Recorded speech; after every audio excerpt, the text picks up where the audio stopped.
Hello दोस्तों, कैसे हैं आप सब। आई होप आप सब लोग बहुत अच्छे होंगे। आज मैं फिर एक नए चैप्टर के साथ आई हूँ। चलिए चैप्टर स्टार्ट करते हैं। चैप्टर का नाम है जलवायु, क्लाइमेट। ठीक है, चलिए शुरू करते हैं। किसी क्षेत्र की जलवायु को निर्धारित करने वाला मुख्य कारक कौन सा है। अक्षांशीय अवस्थिति। जलवायु को नियंत्रित करने वाले कारकों से संबंधित शब्द। जलवायु को नियंत्रित करने वाले कारकों के लिए एक शब्द है लैंडफॉर्म्स प्रयोग किया जाता है जो जलवायु को प्रभावित करते हैं, जैसे कि एल से लैटिट्यूड जिसको अक्षांश बोलते हैं, ए से एल्टीट्यूड जिसे ऊंचाई बोलते हैं, एन से नियरनेस फॉर सी यानी समुद्र से निकटता बोलते हैं, डी से डायरेक्शन ऑफ विंड यानी पवन की दिशा, एफ से फॉरेस्ट वन, ओ से ओकेशन करेंट यानी समुद्री जलधाराएं, आर से रेनफॉल यानी वर्षा, एम से माउंटेन यानी पहाड़ या पर्वत, एस से सॉइल यानी मिट्टी। अगर दोस्तों आप लैंड फॉर्म्स को याद कर लेते हैं तो आपको एग्ज़ाम टाइम थोड़ा आसानी रहेगी। ठीक है, चलिए हम अब आगे बढ़ते हैं। भारत में ग्रीष्मकालीन मानसून के प्रवाह की सामान्य दिशा क्या है। दक्षिण पश्चिम से उत्तर पूर्व। भारत के उत्तरी पश्चिमी मैदानों में शीत ऋतु में किसके प्रभाव से वर्षा होती है। पश्चिमी विक्षोभ के प्रभाव से शीत ऋतु में वर्षा होती है। भारत के किन राज्यों में शरद ऋतु में वर्षा होती है। पंजाब, तमिलनाडु एवं आंध्र प्रदेश। यहाँ पर शरद ऋतु में भी वर्षा होती है। ठीक है, भारत में औसत वार्षिक वर्षा कितनी होती है। लगभग 125 सेंटीमीटर। भारत में सर्वाधिक वर्षा किन क्षेत्रों में होती है। पश्चिमी घाट, पूर्वी हिमालय तथा मेघालय। भारत में उष्णकटिबंधीय मानसूनी जलवायु पाई जाती है तथा यहाँ सर्वाधिक वर्षा दक्षिण पश्चिम मानसून द्वारा होती है। जलवायु को मानसूनी जलवायु कहा जाता है। भारतीय उपमहाद्वीप पर ग्रीष्म ऋतु में उच्च दाब और निम्न दाब हिंद महासागर से वायु का कौशल करते हैं, जिसके कारण प्रभावित होती है दक्षिण पश्चिमी मानसून।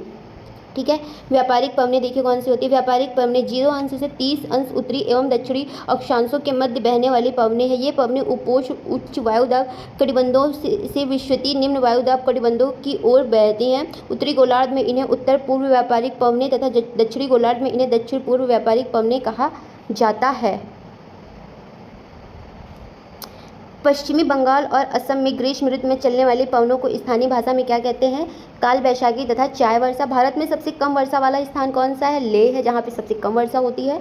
कोपेन ने वर्ष 1918 में विश्व की जलवायु को कितने वर्गों में विभाजित किया है। पाँच वर्गों में विभाजित किया है।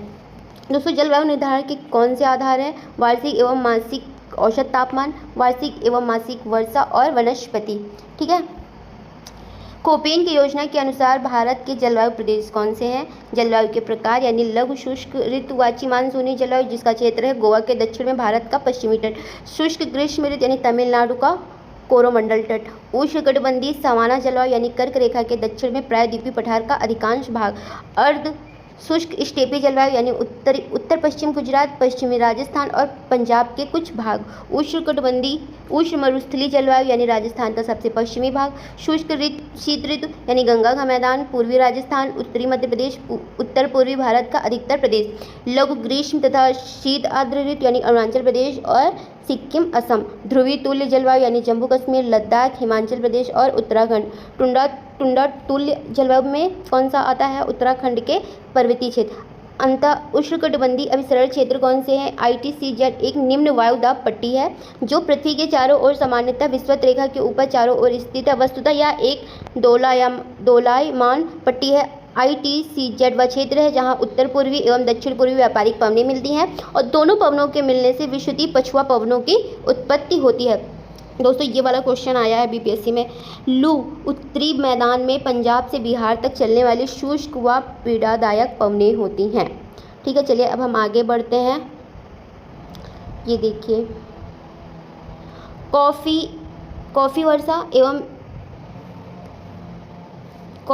एवं चेरी ब्लॉसम का संबंध है। ग्रीष्म ऋतु के समाप्त होने के बाद होने वाली मानसून पूर्व की बौछारों से। ये कहाँ पे होता है। कर्नाटक में होता है। आम्र वर्षा किस राज्य से संबंधित है। केरल एवं तटीय कर्नाटक से। ठीक है, भारत में दक्षिण पश्चिमी मानसून का समय सामान्यतः कब से कब तक होता है। जून से सितंबर तक। भारत में मानसून का आगमन सबसे पहले किस राज्य में होता है। केरल में होता है। भारत में नार्वेस्टर की उत्पत्ति कहाँ होती है। छोटा नागपुर पठार पर होती है। तमिलनाडु में मानसून के सामान्य महीने कौन से हैं। नवंबर दिसंबर है। भारतीय मानसून को प्रभावित करने वाले घटक कौन से हैं। तिब्बत का पठार है, जेट स्ट्रीम है, एल नीनो एवं ला नीना आदि हैं। उत्तरी पूर्वी मानसून से सबसे अधिक वर्षा प्राप्त होने वाला राज्य कौन सा है? तमिलनाडु। कोरोमंडल तट। भारत के किन क्षेत्रों में औसत वार्षिक वर्षा 200 मिलीमीटर होती है? कौन सी है? जम्मू कश्मीर एवं पश्चिमी राजस्थान। अमृतसर एवं शिमला लगभग एक ही अक्षांश पर स्थित है, किंतु उनकी जलवायु में भिन्नता का मुख्य कारण है उनकी ऊंचाई में भिन्नता। वहाँ की जलवायु का भिन्न क्या कारण है दोस्तों? जो उनकी ऊंचाई में। भारत में सर्वाधिक दैनिक तापांतर किस स्थान पर पाया जाता है? राजस्थान के मरुस्थलीय क्षेत्र में। भारत में मानसून के प्रस्फोट के लिए उत्तरदायी किसे माना जाता है? पूर्वी जेट प्रवाह को। ठीक है, चलिए अब हम भारत में वर्षा देख लेते हैं, कहाँ पे कितनी सेंटीमीटर होती है। भारत में औसत वार्षिक वर्षा लगभग 125 सेंटीमीटर होती है, परंतु इनमें क्षेत्रीय भिन्नताएं पाई जाती हैं। चलिए वो क्षेत्रीय भिन्नताएं हम देखते हैं। अधिक वर्षा वाले क्षेत्र कौन से हैं? पश्चिमी घाट, उत्तर पूर्व के उप हिमालयी क्षेत्र तथा मेघालय की पहाड़ियों पर अधिक वर्षा होती है। यहाँ वर्षा 200 सेंटीमीटर से अधिक होती है। खासी और जैंतिया पहाड़ियों के कुछ भागों में 100 सेंटीमीटर से भी अधिक वर्षा होती है। ब्रह्मपुत्र घाटी तथा निकटवर्ती पहाड़ियों पर 200 सेंटीमीटर से कम वर्षा होती है। ठीक है, फिर आगे चलते हैं। मध्यम वर्षा वाले क्षेत्र कौन से हैं? गुजरात का दक्षिण भाग, पूर्वी तमिलनाडु, उड़ीसा सहित उत्तर पूर्वी प्रायद्वीप, झारखंड, बिहार, पूर्वी एवं मध्य प्रदेश। उप हिमालय के साथ लगा हुआ गंगा का उत्तरी मैदान, कछार घाटी और मणिपुर में 100 से 200 सेंटीमीटर के बीच वर्षा होती है। न्यून वर्षा वाले कौन से क्षेत्र हैं? पश्चिमी उत्तर प्रदेश, दिल्ली, हरियाणा, पंजाब, जम्मू व कश्मीर, पूर्वी राजस्थान, गुजरात तथा दक्कन के पठार पर वर्षा 50 से 100 सेंटीमीटर के बीच होती है। अत्यल्प वर्षा के कौन से क्षेत्र हैं जहाँ पे बहुत कम वर्षा होती है? प्रायद्वीपीय भारत के कुछ भागों, विशेष रूप से आंध्र प्रदेश, कर्नाटक और महाराष्ट्र के वृष्टि छाया प्रदेश व लद्दाख और पश्चिमी राजस्थान के अधिकतर भागों में 50 सेंटीमीटर से भी कम वर्षा होती है। जेट स्ट्रीम क्षोभ मंडल के मध्य अक्षांशों में धरातल से 12 सेंटीमीटर ऊपर पश्चिम से पूर्व दिशा में चलने वाली एक प्रवाह का नाम है। दोस्तों, आज मैंने जलवायु वाला भी चैप्टर कंप्लीट कर लिया है। इसके पहले भी मैंने आपको पढ़ाया हुआ है, देख लीजिएगा, वो वीडियोस बनाए हैं। मैं बहुत छोटे छोटे वीडियोस बनाती हूँ जिससे कि आपको एक चैप्टर समझने में बहुत आसानी हो। पूरा एनसीईआरटी का एक वन लाइनर को मतलब रहते हैं, तो आपको समझने में बहुत आसानी हो जाती है कि आपने हाँ बुक पढ़ ली, फिर चलिए हम छोटे छोटे पॉइंट्स इस वीडियो से आप कंप्लीट कर सकते हैं। और इसी टाइप के क्वेश्चन बीपीएससी में पूछे जाते हैं। ठीक है, इसके पहले वाले भी वीडियोज़ है दोस्तों, आप उसको देख लीजिएगा। इसके पहले भी मैंने पढ़ाया हुआ है। और अगर आपको हमारी वीडियो पसंद आई हो तो आप लाइक, कमेंट, शेयर बिल्कुल करिएगा। और अगर आप हमारे चैनल पर नए हैं तो सब्सक्राइब करना बिल्कुल भी ना भूलें। और आप हमें ऐसे ही प्यार सपोर्ट करते रहिए। बहुत सारा थैंक यू, और फिर हम मिलते हैं एक नए वीडियो के साथ। थैंक यू दोस्तों।